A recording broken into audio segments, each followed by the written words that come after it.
Well, I'm available to start at right tackle. You can't see when I have clothes on. All right. Well, there's not an even playing field. There's never been an even playing field. There never will be an even playing field. What shampoo do you use on your hair? You don't need to be Superman to play in this offense. You're listening to The Red Zone. Welcome, Badgers fans, to another episode of The Red Zone. I'm your host, Jason Galloway, with the Wisconsin State Journal. We already had our first episode of The Red Zone this week, so make sure you go check that out. It posted on Wednesday. And we talked to Jake Kokorowski at Bucky's Fifth Quarter, kind of broke down everything about that Michigan loss and what went wrong and kind of what we saw, went a little bit more in depth on it. And then we also talked to Rashad Wildgoose, too, the true freshman cornerback for the Badgers, who's really come on the last couple games and has kind of carved out a role for himself. So make sure you go check that out before you listen to this, or after you listen to this. You can listen to this one first. This one is our mailbag episode like we do every week on Friday, and I've already got your questions, so I'm going to go ahead and get into it here and see if we can answer these things. See, the first one is from Knocked Down, Not Out at Kumzungaz. Hope I said that right. Do you think that UW can win at least one road game between Penn State and Northwestern? What chance do you give the Badgers of running the table to end the season? I give them very, very little chance of running the table to end the season. Just everything we've seen from this team, it doesn't really give you a whole lot of confidence that they're going to go out and win 6 straight games and finish 10-2 here. I mean, it's certainly possible. You know, Penn State hasn't looked invincible. You know, they lost to Michigan State at home this past week, and I had like I mentioned before, I really wasn't impressed with Michigan State before that win. Now, they did almost beat Ohio State the week before that, and I do think they're still a really good team, and I don't really foresee Wisconsin going into Penn State and winning right now. I would be pretty surprised if you told me that Wisconsin, you know, goes on to win that game. I would be pretty surprised. Now, can they win one? Can they beat Northwestern? Yeah, I think they definitely can. I think even with everything that's transpired, I would expect them to still be favored in that game, on the road even. Now, Ryan Field's been a place that Wisconsin has had some struggles in the past. I mean, they won there 2 years ago, but I think they had lost 4 straight before that one. It's not an easy place to play, and Northwestern is a team capable of beating some good teams. We saw them beat Michigan State. I think that was on the road, actually, and then they nearly beat Michigan at home a few weeks ago. That was a tough game for Michigan. I think they won 20-17, and it was a game that was Northwestern really could have won. And so I think it's definitely a game you can't look past, and it would not be shocking to see Wisconsin lose both of those games. But then again, I do think they will be favored in that Northwestern game, and right now, if you put me on the spot right now, I would probably pick them to win the Northwestern game. But let's see those teams for one more week and then decide I can kind of make a final prediction on whether I think they're going to get through that. A game that people aren't really talking about is the Purdue game too. I mean, that's a game that is definitely not a gimme by any means. It's a Purdue team that started the season really poorly, but has kind of come on of late. I'm really curious to see how they fare against Ohio State this week.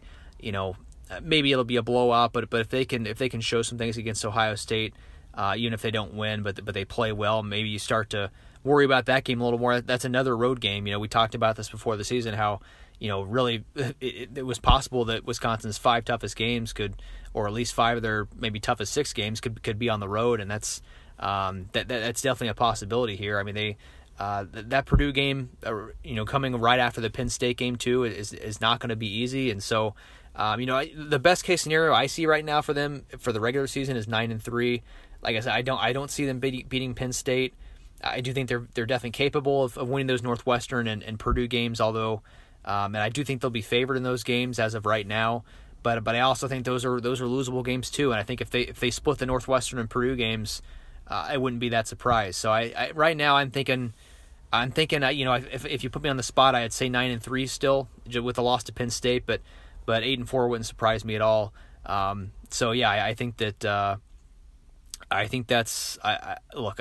Maybe they can turn it around here. Michigan is a really good team. I think we don't want to, we don't really want to overlook the fact that Michigan is, a team that's ranked 6th in the country now, and a team that's played well since their loss to Notre Dame in week 1, and a team that's really in the mix for the college football playoff. So that was a tough road game, and although Wisconsin's been disappointing this year, I don't think they're necessarily a terrible team that's going to finish 7-5 or anything like that. You knocked down, not out. Also had another question: what games do you see Iowa potentially losing other than Penn State? That's a good question, because from what I remember from Iowa's schedule, I don't see them. The only crossover game from the East Division that I see them losing is Penn State. I think they'll probably lose that Penn State game, but I think they got a really good chance of winning the rest of their games. I mean, they do still have to play Northwestern, which could be a tough game. I think they play Nebraska late, and maybe Nebraska's a little bit better team by that point. I don't expect them to lose that game, but you just try to go through and pick out games that they could lose, and there's not a whole lot out there outside of Penn State. So if Iowa does if I had to guess right now, I would predict Iowa to only lose to Penn State and finish the season 10-2, which at that point, if you're Wisconsin, you're only afforded one more loss to be able to stay ahead of them. You could still lose that Penn State game and finish 9-3 and hold the tiebreaker with Iowa, but you can't afford another loss if Iowa goes and we talked about Penn State being vulnerable too. I mean, it's not, it wouldn't be impossible for Iowa to win out at this point, and if that's the case, then it would force Wisconsin to win out too, and that's it doesn't look very likely they could do that at this point. But I see Iowa losing to Penn State, and I don't necessarily see another loss in there. Obviously, Northwestern could come and get them. I think they still have to play Purdue as well, so that could be a tough game. But it's just gonna be something we have to keep an eye on. I think there's gonna be a lot of schedule watching over the second half of this year for Wisconsin. That's obviously if they win the Big Ten West, it's not going to be like by a wide margin. So it's not going to be a situation where you clinch in the third to last game of the season or anything like that. So that, I mean, like there has been in past years, there's going to be a lot of scoreboard watching, and you're definitely going to want to root for Iowa to get some more losses. And right now it's kind of interesting. It's still so early that you have, I think Wisconsin, Iowa, Northwestern, and Purdue all have one loss in the conference only. And so while it seems like Iowa's the biggest threat, you kind of have to keep an eye on some of these other teams too, with Northwestern and Purdue, especially if Wisconsin drops one of those games. If they lose at Northwestern next week, you take a look at it, and suddenly Northwestern is kind of in position to finish ahead of Wisconsin if they're able to pull that upset off, because at that point they would be potentially I don't remember who Northwestern has this week, but they could potentially be a game up on Wisconsin and hold the tiebreaker, and you would need Northwestern to lose two more games that's if Wisconsin won out. So I think that Northwestern game next week is just a massive game for Wisconsin, maybe more than people are realizing right now. But I think that I think it's going to be I think it's going to be interesting last six games here to see if Wisconsin can win their third straight West title. All right, moving on here to John Meck at Bleed Badger Red. He asks, any chance Chris James gets some reps soon? Love his pass catching ability. I don't really see it happening, John. It seems like that at this point, if they were going to give him a big role, it would have happened by now. Now maybe they can work him in a little bit more as they go down the stretch here, but it seems like Garrett Groshek has really just passed him up as the passing down back, and I do still think that you mentioned Chris James's pass catching ability. I actually think he might be their best pass protector. I think that's kind of the one thing you can really look at and say maybe he is better than Groshek at least definitively. Maybe not definitively, but from my perspective, I think Chris James is a better pass protector. But Groshek kind of does everything else really well, and I think he's still an adequate pass protector. But he can catch the ball as well. He's got really good pass catching ability. Runs pretty good routes. Is a guy that you can give the ball to in those shotgun formations too. Maybe when you kind of show pass and you still want to run the ball. With Groshek, he's been pretty successful with those plays so far. Michigan, he got stopped on a third down, kind of a third and short from a shotgun snap. But I think Groshek's been really good, and until Groshek doesn't play as well, I think it's not really going to open the door for Chris James. Now, I mean, it only takes one injury. If Groshek is out, I think Chris James, instantly takes on that role and becomes a really key player in the offense. So, the coaching staff likes to say they're going to use everybody. And, Joe Rudolph was actually asked about Chris James. I believe it was last week. And he said, he feels like at some point he's gonna play a role and they're gonna need him. But as of right now, Groshek's just taking all of that work, and with Tywon Deal playing as well as he has, the last really this entire season too, as sort of the number 2 guy behind Taylor on early downs. It's a pretty crowded backfield right now, and it's hard to get more than 3 guys a lot of reps. And maybe if Deal gets hurt and Shaw's still not 100%, maybe you see Chris James get a little more work in the run game too. So I think at some point maybe they'll need him, but I think it's going to take either an injury or somebody starting to maybe not perform as well, whether it's Groshek or Deal, to kind of get allow him to work in and get a chance. All right, Richard Carlson at RDK1212 asks, who has been the Badgers' best offensive lineman, and will John Deason's time on the field be limited by health issues for the rest of 2018? Yeah, the best lineman is a tough one. I thought about this a lot when I got this question, and there are a few guys you can really make an argument for. I'm going to go with Bo Benshaw. I think he's been the best so far. He's a guy that I talked about this on my podcast a couple weeks ago as well. I think with John Veldheis, but he is he was a guy that I think got a lot of hype pretty early in his career when maybe he wasn't really ready for it, but he's just continued to get better and better, and he's just a legit All-American guard now. I think he's a real force in the run game, and he just hasn't made the mistakes this season that maybe he has in previous ones. I think he's been a lot more solid in pass protection than maybe he has in past years. Hasn't really it just has been really solid all the way around, and I think if I had to pick somebody to be the best guy so far, I'm going to go with him. You can make an argument for quite a few guys, though. I mean, I think you could even make an argument for Cole Van Lanen for sure. I think Van Lanen has been really great this season. Has been really good in pass protection and at times a real threat in the run game too to really barrel over some guys. So I think Biotic has been really good too, and maybe Dieter hasn't been quite at his best, but I still think he's been pretty good. And so I think it's been. I think the offensive line, like I mentioned recently, the offensive line I think has actually been quite good this year, especially the last couple of games since the bye week. They definitely have had a couple moments where they didn't play as well as you would expect, but I think they're sort of a victim of their expectations this season. You could kind of say that for the offense as a whole as well, but I do think that the offensive line has actually played well this season, but it's just a matter of, everybody expect them to be this, the best offensive line in the country and just destroy everybody that they got in their way. And it hasn't quite been that. But I do think they've still played pretty well, and Benshaw would be my guy I pick as the best one so far. I think I've been really impressed with kind of the progression he's made kind of year in and year out. And as far as Dietzen goes, yeah, it does seem like he's always going to be sort of a little limited. It seems like he, before the season, he, during fall camp, he said he was healthy. He felt healthy again, and felt like he was back to feeling like himself and feeling like he could move around, and he's still out there playing every week. He's been starting these games at left tackle, but it does seem like something may still be bothering him. It seems like.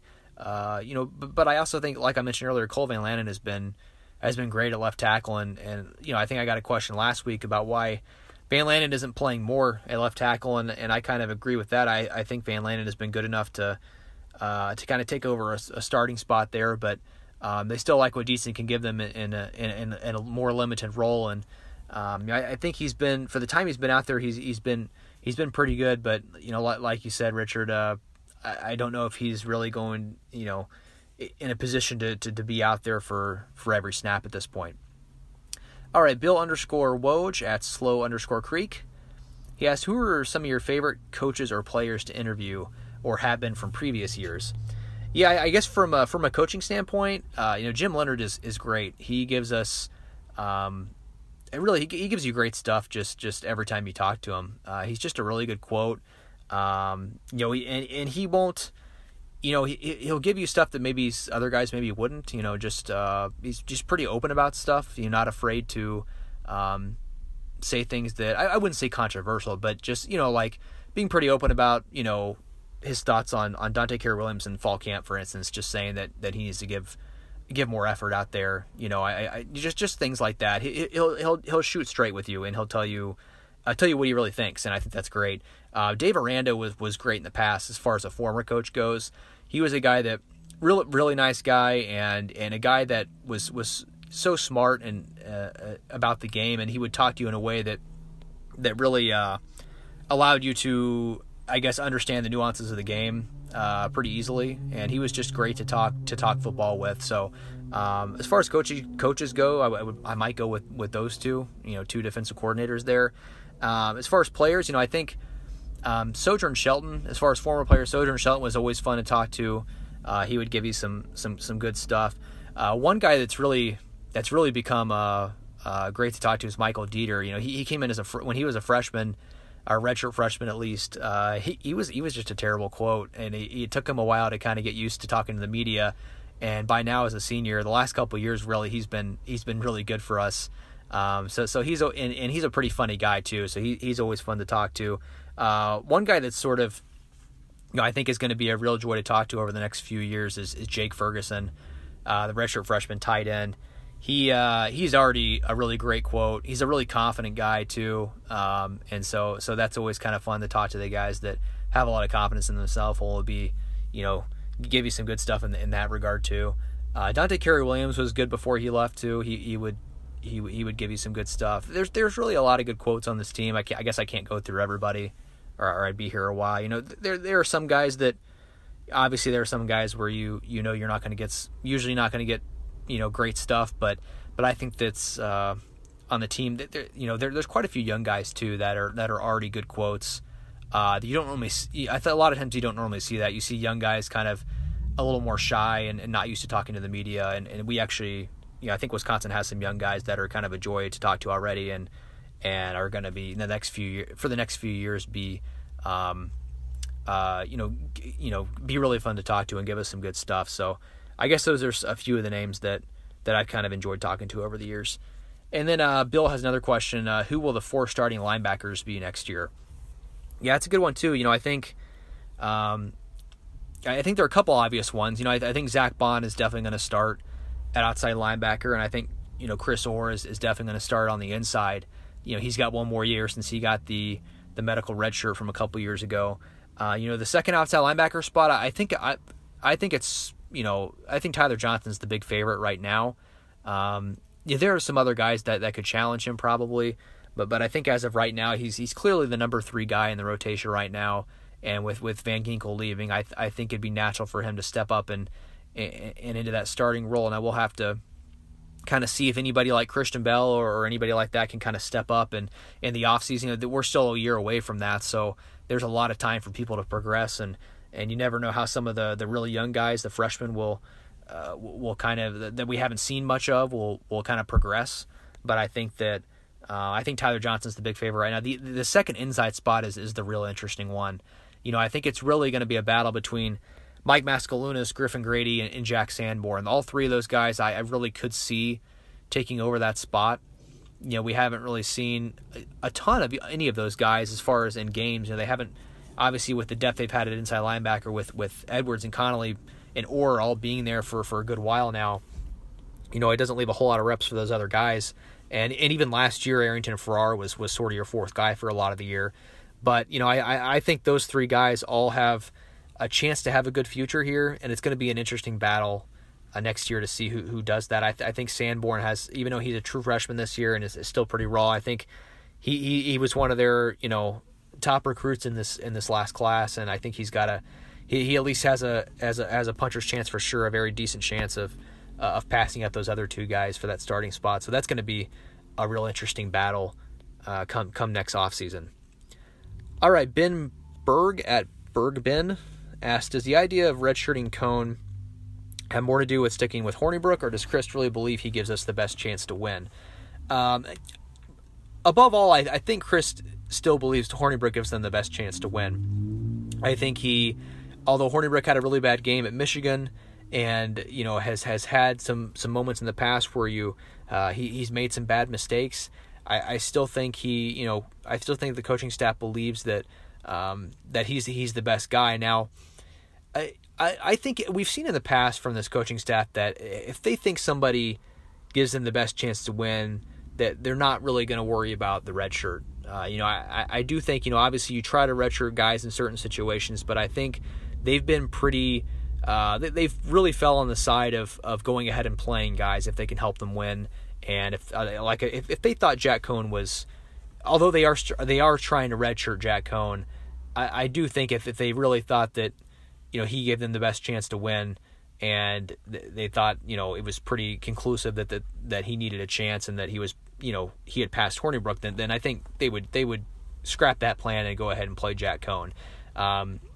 So I think that, I guess hopefully that answers your question, but I do think that, I did mention this week that redshirting Cohn, for the people who want to see Cohn, the fact that he's trying to redshirt, does kind of complicate things, and I guess it does to an extent. But I only think that would happen if Hornibrook continued to struggle for a couple more games. He, like I mentioned before, he's played pretty efficiently through 5 games before that Michigan game, and that's a tough spot to be in. A on the road against one of the best defenses in the country, and it wasn't really all Hornibrook either. The protection wasn't great at times. Sometimes there wasn't really. There were certain times where receivers weren't really open, and I kind of went in depth on the passing offense and with Hornibrook and our film room story this week on madison.com that posted Wednesday morning. But and Hornibrook's performance wasn't good, and he made a lot of mistakes, and obviously he didn't play well. But I also think that it's going to take more than that one game to go ahead and try Cohn in this situation, and I think that. I think we'll see how he bounces back. If he struggles the next couple games against Illinois and Northwestern, maybe you reevaluate at that point. But I think he's played well enough in the games leading up to Michigan where we're not to that point yet where Jack Cohn is going to get a chance. All right, Mark Wolfgram at Mark W. Wolfgram asks, any reason for the lack of big plays on O? This is supposed to be the best offense since 2011. But when every drive is a grind, it's hard to put points on the board consistently. Anything Paul Chryst can do to break it open? So I think maybe a big factor in this is missing Quintez Cephas. He's a guy that was able to stretch the defense last year, quite a bit. And as much as we liked their depth at receiver coming into the season, Cephas was clearly their number one guy and a guy that really could stretch the field. Now, why some of those other guys haven't been able to do that, I'm not really sure, because I do think that some of those other guys have that ability as well. A.J. Taylor has been a deep threat in the past. We saw it the first couple of games. Hornibrook found him downfield. I think against Western Kentucky and New Mexico, he really had some deeper passes, and I'm not really sure why that hasn't been able to really translate through conference play here. And I guess part of it is the running game hasn't been maybe as consistent as they would like it, or at least early in the season it wasn't as consistent as they wanted it to be. And so maybe that play action wasn't there. I think there's been some plays where they've been close to hitting some long ones, and something just didn't work out, whether Hornibrook was just a little off with the throw, or a play against Iowa sticking in my head where they went play action out of the jumbo package, and Kendrick Pryor was man to man on the outside, and he made a great double move and was open, and Hornibrook just put it a little off, and there's been maybe a couple drops too that have hurt. So they just haven't quite put it together with those big plays, and that's kind of been maybe one of the more surprising things for me, is that the offense has been just not explosive in the passing game. I think obviously the passing game has been disappointing overall, but I think if they could at least hit some explosive plays and some big plays like you talk about, Mark, I think that could make a pretty big difference. And I think that it's hard to pinpoint exactly why. Like I said, I think if Cephas was there, it would definitely help. But I also think that some of these other receivers have the ability to step up and make those plays and just haven't yet. All right, last one here from John Hermanson at John Hermanson. He asks, any risk of prospects decommitting with any more embarrassing losses? How much does current performance factor into decision making? So I don't think so. The solid guys, the guys that are already committed and are pretty solid in the 2019 class, I can't imagine that a little bit of a disappointing season and a couple bad losses would really make them reconsider. I think maybe it affects more of the guys that are maybe on the fence and not committed yet, the guys that maybe Wisconsin are still going after, that are still trying to make their decision, and it's a close call between Wisconsin and maybe a couple other schools, and maybe you look at it and say, maybe they'll look at it and say, oh, I thought this team was on the brink of the playoffs, and now they're, such and such in the rankings, and maybe that's at least a check in the negative department when he's thinking between Wisconsin and another school. But I think a lot of these kids, while they want to go to a successful program and they want to win, there's sort of a lot more to it. They have to really enjoy the school too, and the campus, and the guys they meet on these visits. And I think there's a lot that goes into these decisions outside of Wisconsin going 10-2 instead of 8-4. So I think it could have a maybe a slight impact on certain guys that are not have not yet made their decision. It depends on the kid too. I mean, certain kids have different priorities and different reasons for coming to Wisconsin, but I don't think it's going to have a huge effect on at least guys that are already in their 2019 class. I think it's it would have to turn into a real disaster train wreck of a season for that to affect any of the committed guys. I think I think if they have a disappointing 8-4 year when we kind of thought they could go 10-2 or 11-1, I don't necessarily think that's going to get people to suddenly decommit right before the early signing period. So yeah, while you definitely want to win, and winning certainly helps you in recruiting and can help you get some of those guys that aren't decided yet. If you did have that kind of dream playoff season, I don't necessarily think the guys that are already here or already in the 2019 class are going to reconsider because of a couple bad losses. All right, that's it for this week. Thanks for all your questions, guys. I appreciate it. If you have not yet, you can subscribe to the Red Zone on iTunes or Google Play. Follow me on Twitter at Jason_Galloway. If you did not get a question in for this in time, then we're going to do a live chat after the Illinois game on Saturday evening. So just follow me on Twitter and about when that's going to start, and you can get on there and ask me some questions there if you didn't go on in for the podcast. And of course, keep visiting madison.com for all of your Badgers football coverage. Thanks for listening.